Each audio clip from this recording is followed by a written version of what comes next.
கன்னி ராசிக்கு உண்டான பலன்களை இப்போ நம்ம பார்க்க போகிறோம். கன்னி ராசிக்கு 6ஆம் இடத்துல ராகு, 7ஆம் இடத்துல சனி, 10ஆம் இடத்துல குரு, 12ஆம் இடத்துல கேது.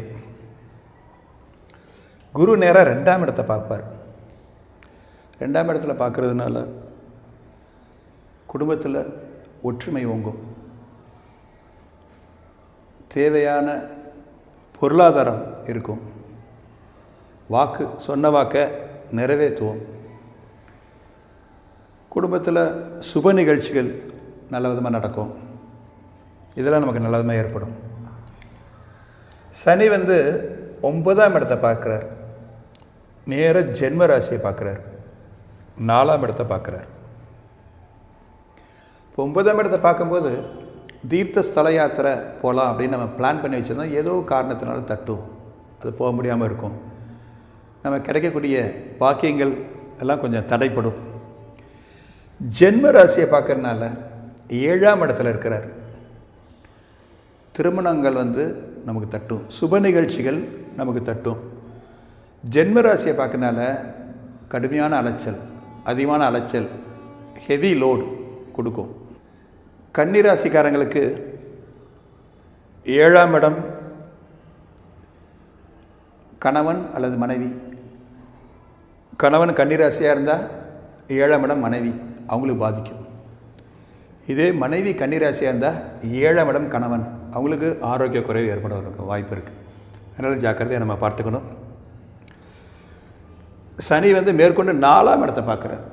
4ஆம் இடத்தை பார்க்கும்போது மாணவர்கள் மிகுந்த கவனத்துடன் மற்ற எக்ஸ்ட்ரா கரிக்குலர் ஆக்டிவிட்டீஸில் சுத்தமாக ஈடுபடுறதை விட்டுட்டு முழுக்க முழுக்க கல்வியில் ஈடுபட்டாங்க தான் அவங்களுக்கு எதிர்பார்த்த மதிப்பெண்கள் கிடைக்கும். நீங்கள் பயப்பட வேண்டியதில்லை. ஆனால் முயற்சி நம்ம அதிகமாக எடுக்கணும். நம்ம அதிலேயே கொஞ்சம் சோம்பேறித்தனமாவோ இல்லை அசால்ட்டாக இருந்துட்டோம் அப்படின்னு சொன்னால் நமக்கு பாதிப்பு ஏற்பட வாய்ப்பு இருக்குது. அதனால் மற்ற விஷயங்களை கவனம் செலுத்துறதை விட்டுட்டு இதில் முழுமையாக கவனம் செலுத்தணும் அப்படின்னாக்கா நிச்சயமாக வெற்றி கிடைக்கும். 4ஆம் இடம்ங்கிறது தாயார், தாயோட ஆரோக்கியத்தில் கவனம் இருக்கணும். அது கொஞ்சம் ஆரோக்கிய குறைவு ஏற்பட வாய்ப்பு இருக்குது. 4ஆம் இடம் தான் இடம், புதிய இடம் வாங்கிறது, வீடு கட்டுறது. வீடு கட்டும்போது தடைகள், தாமதம் ஏற்படும். புதிய இடம் வாங்கும்போது ரொம்ப ஜாக்கிரதையாக எச்சரிக்கையாக இருக்கணும். ராகு வேறு பார்க்குறாரு, சனி வேறு பார்க்குறாரு. அதனால் அதில் ஏதாவது வில்லங்க இருக்கா, பிரச்சனை இருக்கா அப்படின்றது முழுமையாக தீர்க்க ஆராய்ச்சி பார்த்துட்டு நம்ம செயல்படுத்தணும். அதில் பூமியில் அதிக இன்வெஸ்ட்மெண்ட் பண்ணுறது இந்த காலகட்டத்தில் நல்லதில்லை அப்படின்னு வருது. இருந்தாலும் குருவோட பார்வை இருக்குது. குருவோட பார்வை அந்த ராகுவோட நிலைகளையும் அந்த சனியோட பார்வையும் கொஞ்சம் அது சரி பண்ணும். என்ன இருந்தாலும் அந்த ராகு சனியோட பார்வை நமக்கு பிரச்சனைக்குரியது தான் அப்படின்றத நம்ம நல்லா புரிஞ்சுக்கணும். அடுத்தது பார்த்திங்கனாக்கா உத்தியோகம், 6ஆம் இடம். 6ஆம் இடத்துல ராகு இருக்கார். ஒரு ப்ளஸ் பாயிண்ட் என்ன, குரு பார்க்குறார். முதல் 6 மாதம் வரைக்கும் அந்த 6ஆம் இடத்தை குரு பார்க்குறதுனால வேலை இல்லாமல் அலைஞ்சிருந்தவங்களுக்கு ஒரு வேலை கிடைக்க கண்டிப்பாக வாய்ப்புகள் உண்டு. ஆனால் ராகு இருக்கிறது 6, 11, 3 இந்த இடங்கள் தான் நல்லது தான். ஆனால் நம்மளை கொஞ்சம் அதிகமான கடுமையான உழைப்பை கொடுக்கும். நம்ம புதுசாக வேலைக்கு சேர்ந்துடும், வேலை கிடச்சிரும். ஆனால் அதில் கடுமையாக நம்மளை போட்டு வாட்டி எடுக்கிறாங்களே நம்ம நினைப்போம். பட் அது இருக்கத்தான் செய்யும்.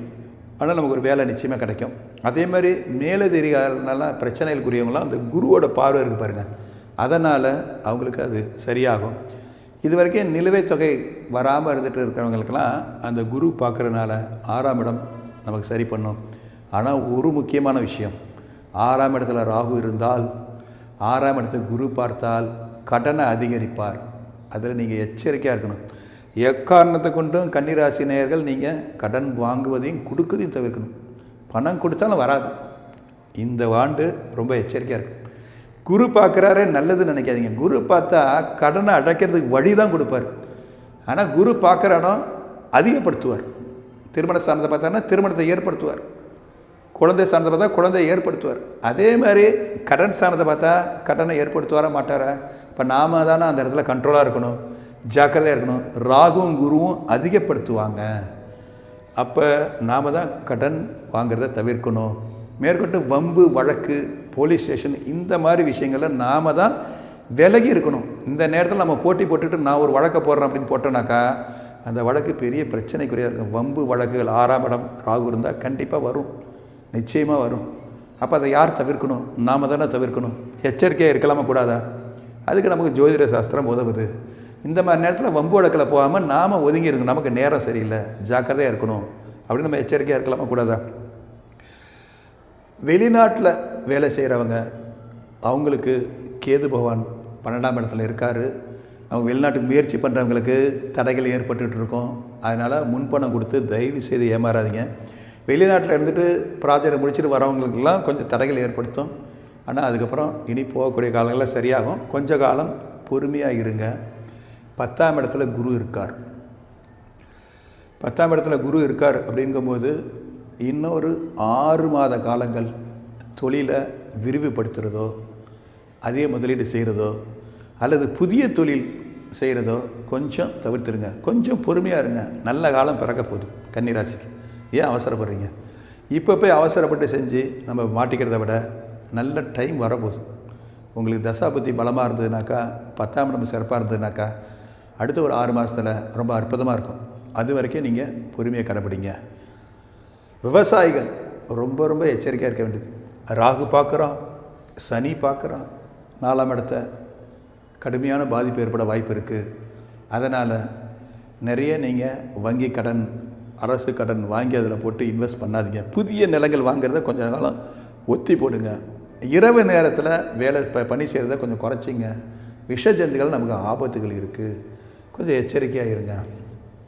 அடுத்ததாக 7ஆம் இடத்துல சனி செவ்வாய் இருக்கார், சேர்க்கை இருக்கார். உங்களுடைய ஜாதகத்தில் 7ஆம் இடத்துல சனி செவ்வாய் இருந்து அந்த சேர்க்கை ஏற்பட்டதுனாக்கா யூரினரி ட்ராக்ட் ப்ராப்ளம் ஏற்பட வாய்ப்பு இருக்குது. ரொம்ப ஜாக்கிரதையாக இருங்க. கிட்னி சம்மந்தப்பட்ட விஷயத்தில் கொஞ்சம் டெஸ்ட் எடுத்துங்க, மாஸ்டர் செக்கப் பண்ணிக்கங்க. இது உங்களுக்கு ஒரு நல்ல விஷயத்துக்காக தான் நம்ம சொல்கிறோம். அப்போ இதை பார்த்து நம்ம முன்னாடியே முன்கூட்டியே சரி பண்ணிட்டு இருந்தோம்னா வரக்கூடிய நோய்களை தடுக்கிறதுக்கான ஒரு எச்சரிக்கை உங்களுக்கு இங்கே வழங்கப்படுது. அதே மாதிரி வாகனங்களில் செல்லும்போது ரொம்ப ஜாக்கிரதையாக போங்க. 7ல் செவ்வாய் சனி வரும்போது வாடிக்கையாளர்கள்ட்ட அதிகமாக வார்த்தையை கொட்டாதீங்க, தவறாக பேசிடாதீங்க. அது பிரச்சனைக்குரியதாக வரும். கூட்டு தொழிலில் ஈடுபடுறாங்க பார்த்தீங்களா, அப்போ அந்த கூட்டாளிகளோட வாக்குவாதத்தில் ஈடுபடாதீங்க, விட்டு கொடுத்து போங்க.